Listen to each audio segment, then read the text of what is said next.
টোটো নিয়ে বচসা, এক যুবককে বেধড়ক মারধরের অভিযোগ। আশঙ্কাজনক অবস্থায় ওই যুবককে প্রথমে শান্তিপুর স্টেট জেনারেল হাসপাতালে নিয়ে গেলে প্রাথমিক চিকিৎসার পর চিকিৎসকরা তাকে শক্তিনগর জেলা হাসপাতালে স্থানান্তরিত করে। ঘটনাটি ঘটেছে নদিয়ার শান্তিপুর থানার অন্তর্গত হরিপুর সেনপাড়া এলাকায়।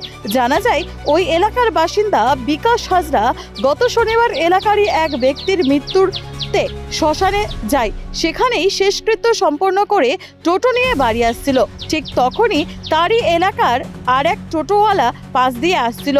ঠিক তখনই টোটোর দুই ধাক্কা লেগে বিকাশ হাজরার গাড়ির কাঁচ ভেঙে যায়। এরপর কথা কাটাকাটি শুরু হয়। পরবর্তীকালে হরিপুর মনসাতলা এলাকায় যখন বিকাশ হাজরা দাঁড়িয়েছিলেন, আচমকা দীপঙ্কর দেবনাথ নামে অভিযুক্ত বিকাশ হাজরাকে মারধর শুরু করে। তার ছেলে জিৎ হাজরা ঠেকাতে গেলে তাকেও আচমকা পেছন থেকে মারধর করে এবং সে মাটিতে লুটিয়ে পড়ে। এরপর বাস দিয়ে বেধড়ক মারধর করে। জ্ঞান হারিয়ে তৎক্ষণাৎই মাটিতে লুটিয়ে পড়ে ছেলে। চিৎকার চেঁচামেচি শুরু করতেই অভিযুক্তরা ঘটনাস্থল ছেড়ে পালিয়ে যায়। এরপরই রক্তাক্ত অবস্থায় জিৎ হাজরাকে প্রথমে শান্তিপুর স্টেট জেনারেল হাসপাতালে, সেখানে প্রাথমিক চিকিৎসার পর শক্তিনগর জেলা হাসপাতালে স্থানান্তরিত করে চিকিৎসকরা। এই ঘটনার পরিপ্রেক্ষিতে পরিবারের তরফে শান্তিপুর থানায় একটি লিখিত অভিযোগ দায়ের করে। অভিযোগের ভিত্তিতে তদন্ত শুরু করেছে পুলিশ, যদিও এই ঘটনার এখনো কোনো অভিযুক্ত গ্রেপ্তার কিংবা আটক হয়নি।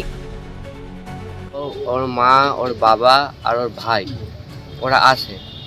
ওর এদিকে আস্তে আস্তে মানে ওর ভাই এদিক ওদিক মানে তাকাচ্ছে, মানে কিছু পাবে না, পাচ্ছে না কি হাতে, তো কিছু পেলো না কিছু। কারণ বাবার সামনে গিয়ে দাঁড়ালো, ওদিকে দাঁড়িয়ে তো দুবদাব মারতে শুরু করলাম বাবা।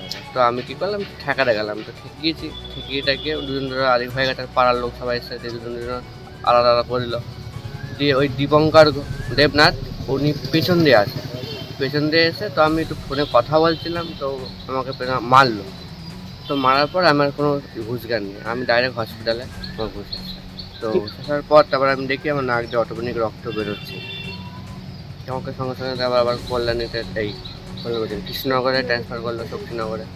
তো ওখানে আমি 2 দিন ভর্তি ছিলাম। তো কালকে আমি ছুটি হলো, তো কালকে এসেছিলাম। তো আমি থানায় কমপ্লেন জানানো হয়েছে। এখন কি থানায় ডেকে পাঠিয়েছে আপনাকে? আমি আর ওনারা মরাপুরাতে গেছিলেন, দিয়ে শান্তিপুরে এসেছিলেন মরাপুরাতে। দিয়ে আমাদের বাড়ির মানে ওকে ওভারটেক করে আসছে। ওভারটেক করে আস্তে আস্তে লাস্টের গাড়ির সঙ্গে কাজটা ঠেকিয়ে দেয়। ঠেকিয়ে দেওয়ার পর কাজটা ভেঙে পড়ে যায়। তারপরে টোটো ছিল, এরও টোটো ছিল, ওরও টোটো ছিল। দিয়ে তারপরে ও বাড়ি গিয়ে ওর কাছে গেছে যে তুই আমার কাজটা ভেঙে দিলি, তাহলে আমার পয়সা দিবি। ও বলেছে আমি তোর পয়সা দেবো না, আরও খিস্তি দিয়েছে। আরও বলেছে তুই আমায় কী করতে পারিস করে দিস। তখন হাতাহাতি হয়ে গেছে। ওখান থেকে আমার ছেলেকে ও ফোন করলো, তুই বাবা আয় তো। দিয়ে ও গিয়ে ওর বাবাকে নিয়ে বাড়ি চলে আসলো। আসার পর ওর মা, বাবা, ভাই সবাই মিলে আমাদের মন্দির আছে ওখানটায় সব মরাপুরি সব এসে দাঁড়িয়েছিল। আমরা ওইখানটায় গেছি, আর ওরা সবাই এসে ওর বাবাকে মারছে। তাদের নাম হচ্ছে, বাবার নাম হচ্ছে রতন দেবনাথ, ভাইয়ের নাম হচ্ছে শুভঙ্কর দেবনাথ, আর ওই ছেলেটার নাম দীপঙ্কর দেবনাথ। তারপরে কি হলো? তারপরে আসার পরে ওর ভাই ওকে মারছে। আমরা স্বামী স্ত্রী আছি, আমার ছেলে আছে, আমরা ওকে ঠেকাচ্ছি এবং পাড়াপতিরাও সবাই এসেছিল, ঠেকিয়েছে।